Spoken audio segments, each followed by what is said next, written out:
All right, let's just jump right into this. So number one is complaining. When it comes to complaining, I think complaining puts you in a state of just helplessness, weakness, feeling as if you can't do something. And what I find is that a lot of people will complain about any little thing that doesn't go their way, or if something happens, or if it's too hot, if it's too cold. It's like, listen, there's no point in complaining. Complaining doesn't change anything. You're just talking about something that is annoying that everyone else feels that sometimes. It doesn't do anything though. So you can either change it or you can accept it. That is it. Either change the circumstance that you're in or accept the circumstance. That is it. And I would say for myself, I think when I was like 18, 19, I was complaining a lot. I used to complain a lot about just any little thing. I was like, what?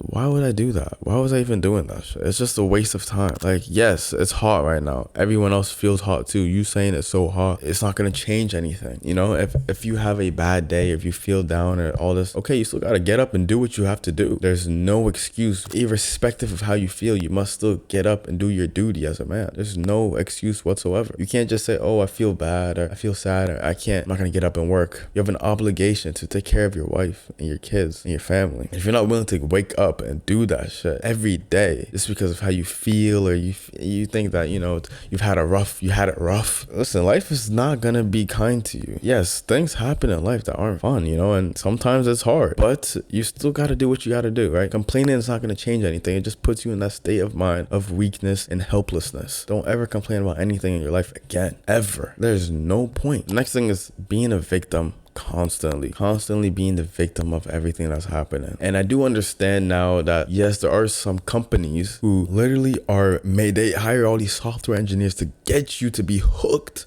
on, like, not even software, just a bunch of like employees. Their job is to make you get hooked onto these apps and websites, and it's been working. They don't care about your mental health. They don't care about your overall well-being. They don't care at all. They just care about making money and keeping you on the platform longer and longer and longer. And that's something that I do understand, but still it's your responsibility to find a way to not be on it. It's your responsibility to find a way to not be hooked and addicted constantly to the point where you're just scrolling through TikTok 24/7. Anytime you feel a little boredom or feel stressed or something, you go on TikTok, go on Instagram. No, you gotta it's your responsibility, bro. So yes, there's certain things in life that may not be your fault. However, it is still your responsibility to take care of yourself. It is still your responsibility to change or to put yourself in a position where you can change something that's going on in your life. It doesn't matter if someone else did something, it's your responsibility. So don't ever blame your mom, your dad, your girlfriend, your wife, your kids, whatever it is to you. I don't know, but don't ever blame them. It's your responsibility. So putting a blame on someone, it's not even worth your time. It's your responsibility to get up and do what you have to do every single day and take accountability and ownership over your life. It's like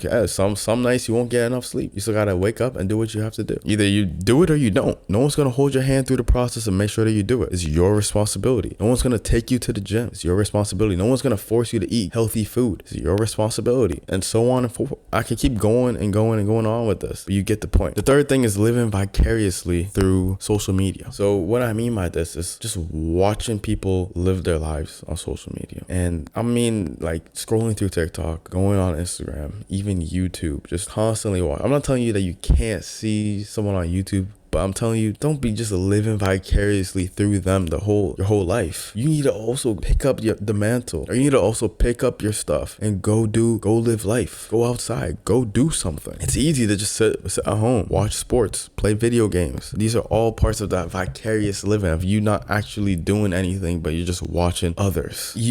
I know some of these things are seen as like leisurely activities, but there has to be some sort of line also, right, between it being leisure and it just being a waste of time, or else anything could just be leisurely. And if it's getting to the point where you're not actually living your life, you're actually just wasting time, right, on these, whatever it is that you're doing, any activity or app that you're on. But yeah, it's on you, bro. Live your life. Go out and live your life. Go do what you've been wanting to do. Don't be watching other people do what you want. Go do it yourself. Yeah, you can watch a little bit, see like what, but mainly you should be doing it yourself. Because yeah, you can learn from other people. That's good. But go experience life. Go learn, go make mistakes, succeed, fail, do all these things, and just keep learning every single day. Keep learning. Go subscribe to the channel right now. Follow me on Instagram. Book a call with me on Calendly down below. It's the first link down in the description. And last but not least, never waver from the path.